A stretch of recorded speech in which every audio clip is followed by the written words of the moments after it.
Shallow 25-26 వచనాలు చదువుకోవాలి మనం ఇప్పుడు.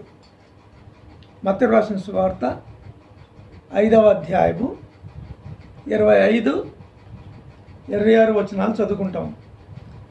నీ ప్రతివాదితో నీవును త్రోవలో ఉండగానే త్వరగా వానితో సమాధానపడుము.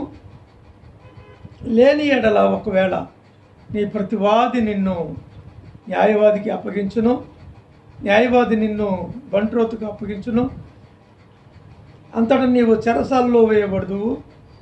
కడపటి కాడు చెల్లించు వరకు అక్కడ నుండి నీవు వెలుపలకు రాలేవని నీతో నిశ్చయముగా చెప్పుచున్నాను అన్నారు యేసు ప్రభువు. 25-26లో నీ ప్రతివాదితో నువ్వు త్రోవలో ఉండగానే త్వరగా వెళ్ళి వానితో సమాధానపడు.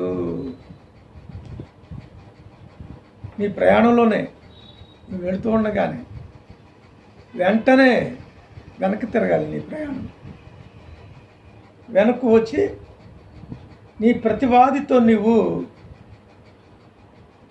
ఏం చేయాలంట? సమాధానపడుము.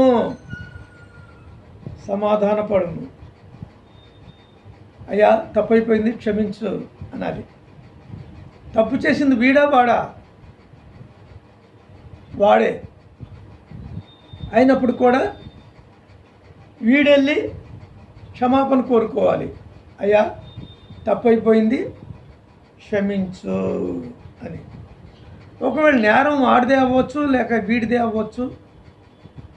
ఎవరిదైనప్పుడు కూడా సమాధాన పడటం అనేది మంచిది.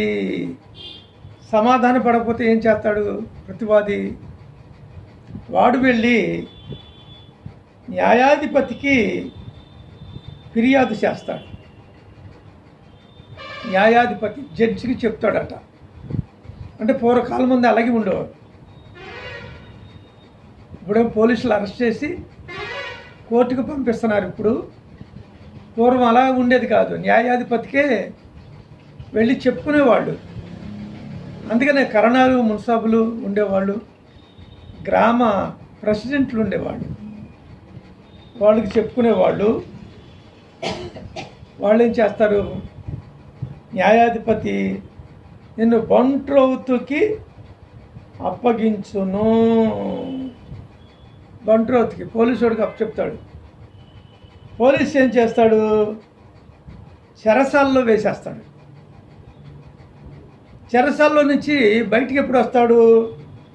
కడపటి కాసు చెల్లించే వరకు అక్కడ నుండి నీవు వెలుపలకు రానేరవని నీతో నిశ్చయంగా చెప్తున్నాను. కడపటి కాసు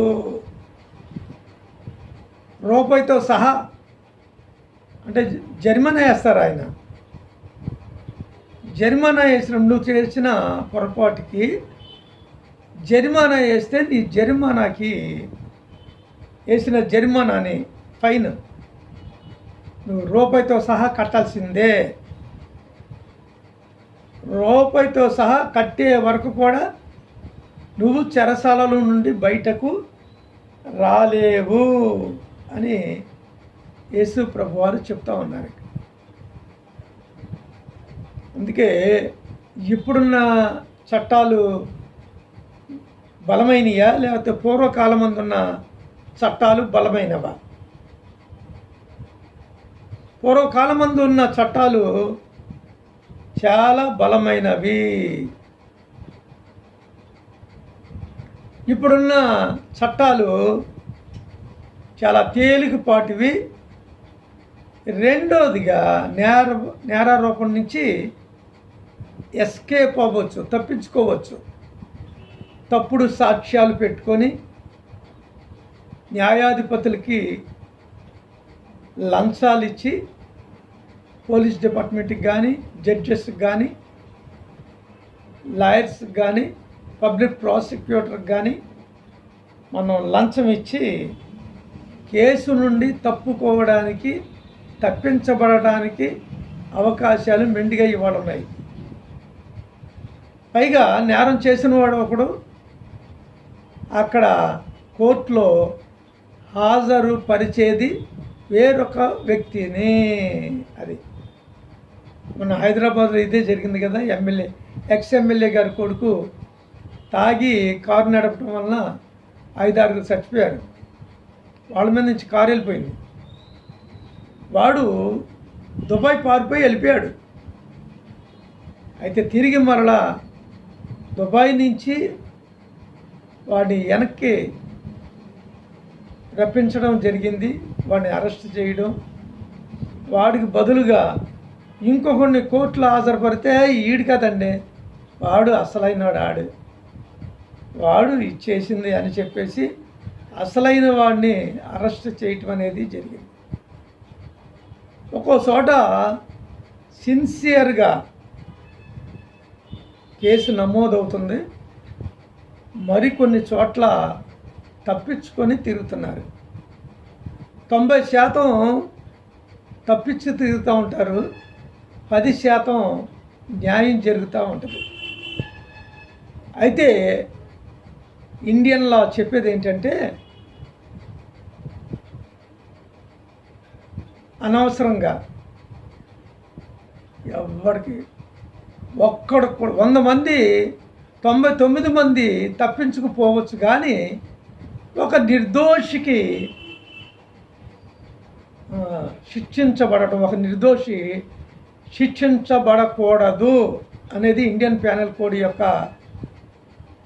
మోటో అన్నమాట, ఆశయం.